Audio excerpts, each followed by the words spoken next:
At every point in time, a person has to go out of his way and not do what he wanted to do in the national interest. The nation calls on these people now to say to us, we are your leaders in politics, but we know there are problems. Therefore, we have considered to sit part-time. Therefore, we have considered to reduce our salaries by 75%. Because I tell you that if we do a referendum in Nigeria on politicians' salaries, the majority of Nigerians, that's democracy, the majority of Nigerians will vote for a reduction in these salaries and perks by at least 75%. The majority of Nigerians will cancel constituency allowance and let it be run through the state and federal and local government budgets. The majority of Nigerians will not understand why they have to have such large food allowances, etc., etc. So if they want to listen to the people, then they will have that first meeting. They will say, oh boy, we have a problem in this country. Our perception is very, very poor on the local front. How do we do better? We must take an action, an initiative on our own as National Assembly members, as State Assembly members, as local government. We must try and challenge them to do what you would do it, I would do it. So why can't they do it? Who are they any different from anybody else? So we must try and challenge them to say, in the interest of our children, our grandchildren, this country must survive these next 4 years. And the best way to do that is for us to make this, and I don't want to call it a sacrifice, because 25% of their salary is, excuse me, a hell of a lot of money. So it's not a sacrifice. It is getting back to normal. And if they won't do it voluntarily, then the presidency has to find a way of telling the National Assembly that the federal government and the states governments cannot afford a bloated assembly at that level. And if the president has led by taking your advice already of members here to reduce its own load of ministers and so on, it behoves the National Assembly to take a second look at itself if it wants to survive. Because national assemblies have been known to fall when they become too greedy. Dr. Marinho, let me just provide a figure I have here for some of the committees at the National Assembly. In fact, we're told that they receive 121,000 naira as daily lunch, as well as other allowances for sitting, tea, and and so on.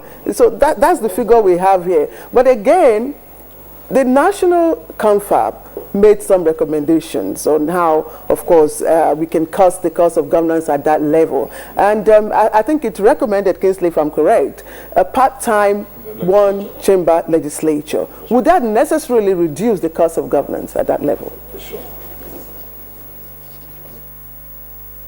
Okay, maybe Dr. Marinho, you want to quickly respond, and then we get to Professor Amdi.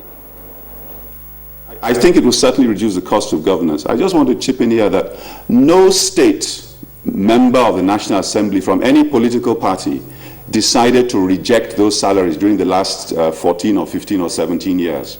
And that says a lot for politicians from all political climes. So whether we're getting a new party in power or whatever, or in authority, we're not sure that they're inclined mentally to have this reduction. But the clamor, thank goodness this is Nigerian Television Authority, the clamor from everybody in Nigeria may force them into that undertaking. But excuse me, it was immoral and illegal to apply a lunch figure of 120,000, whatever it was. That the person who did that, those who did it, have actually committed a crime against Nigeria. Really, they've stolen Nigeria's funds illegally. They've legalized the stealing of funds, and they should be brought to book. That's the figure we got, of course, from research work, and it's not an authentic figure. I must make that clear. Professor Amdi. I don't know. Well, there are two dimensions to the issue of the legislature. It can be internal and it can be external. If the legislature now realize that the sources of revenue from where they derive their income is no longer at ease. That is, our income from oil sales and the rest of them, even internally generated revenue, can no longer support, because that's the major argument of Nigerian polity. The sources can no longer support what it used to be. Against this backdrop, they should do self-criticism, self-actualization, self-examination.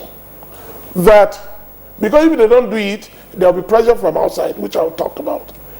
So it is, as Dr. Maria has mentioned, it is just quite right for the incoming legislature to know that the salaries they take, constitutional allowances and the rest of them, even the meal, because the meal, if this figure is correct, this is what a salary that so many Nigerians cannot earn in 2-3 years.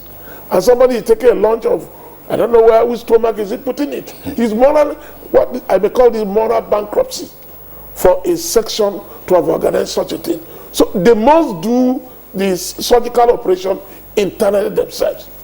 Secondly, if the president, the incoming president, do something to his own salary, maybe what it used to be called, say 75 or 50%, the minister do the same, the top echelon of the bureaucracy do the same. Even those members of boards, chairmen of boards, DGs, that sector is drastically reduced. The legislature will have no option.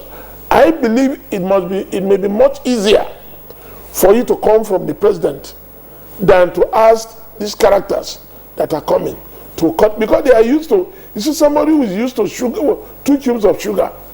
Now you now say you no longer need even sugar to save him in from the cup of tea. So to save him from diabetes. That's good. So because they are really ready to commit suicide, so it might be wiser for the legislators to now do, and it will run down to the state.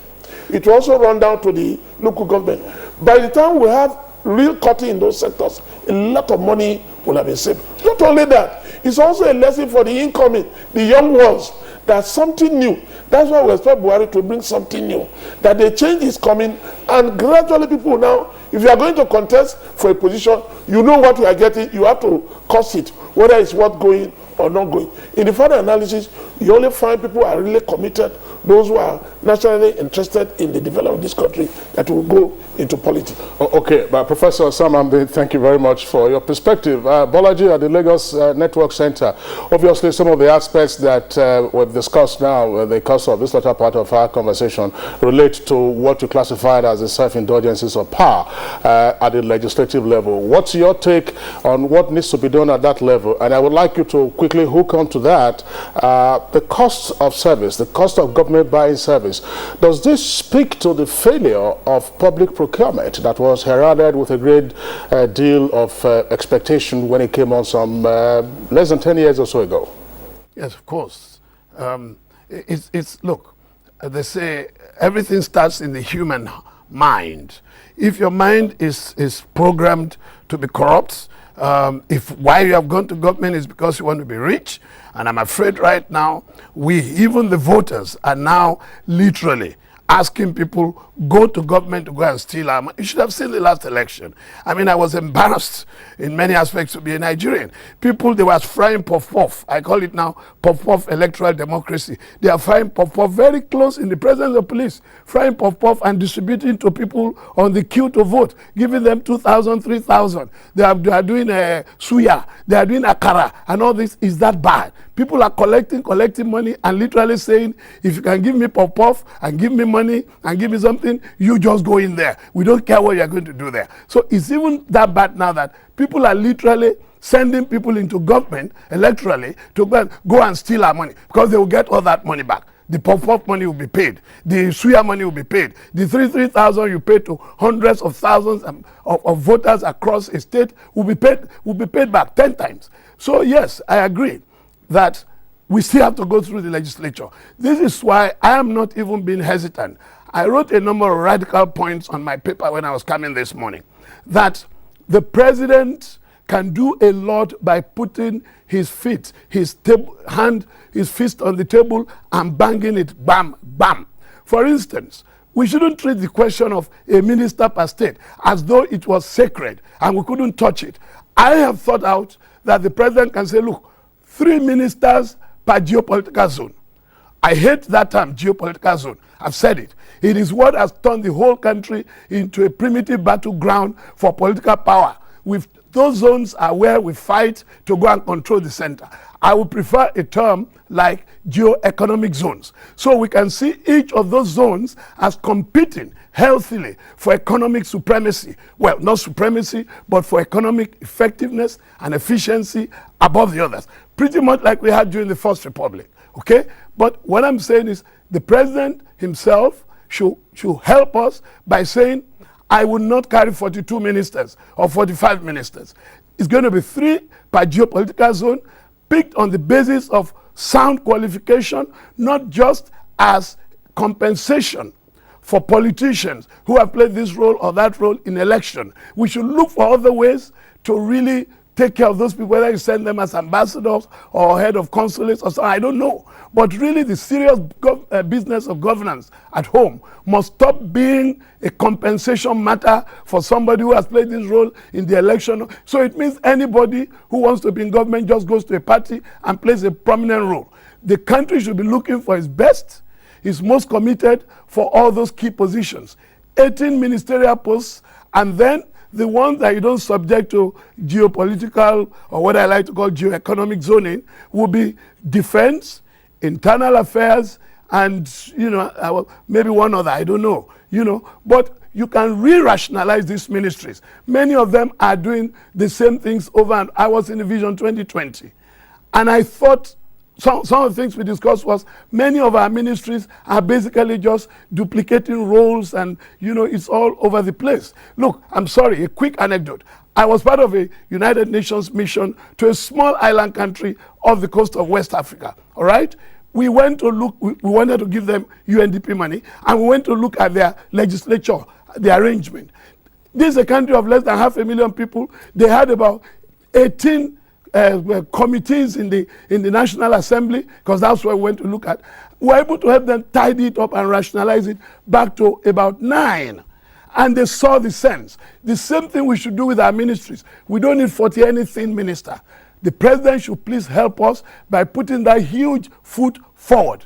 Say 3 ministers for geopolitical zones plus the essential ones with which you shouldn't play politics. Maybe defense, internal affairs, I don't know which one else, and then we reduce that number. I definitely like the idea of a non-permanent legislature. We don't look. Have you seen these people talking? I respect them. They sit there. 10 people repeat the same thing after one another, and things like this. For your perspective, and Mr. Bolaji Ogunseye is a policy analyst and development expert, and of course a governorship standard bearer of the AD, that's Alliance for Democracy, in the April governorship elections in Lagos. Mr. Ogunseye, thank you very much for joining us. Mr. Dr. Tony Marinho, public affairs analyst. Dr. Marinho, thank you very much for being our guest this morning. And back here, Professor Sam Amdi is a friend of the house. Prof, thank you very much for coming. Thank you. And Nicholas Shiliza, I'm trying to Shiliza, thank you very much for coming to share your perspectives with us. Thank you. Okay. I was just going to say, you've already shown appreciation to our guests. Unfortunately, we didn't have enough time to go into the cost of governance with particular reference to the judiciary. Now, the contributions are well, but let me also just remind us that the provision of the Constitution requiring appointment of a minister from each state is an imperative provision. It says shall.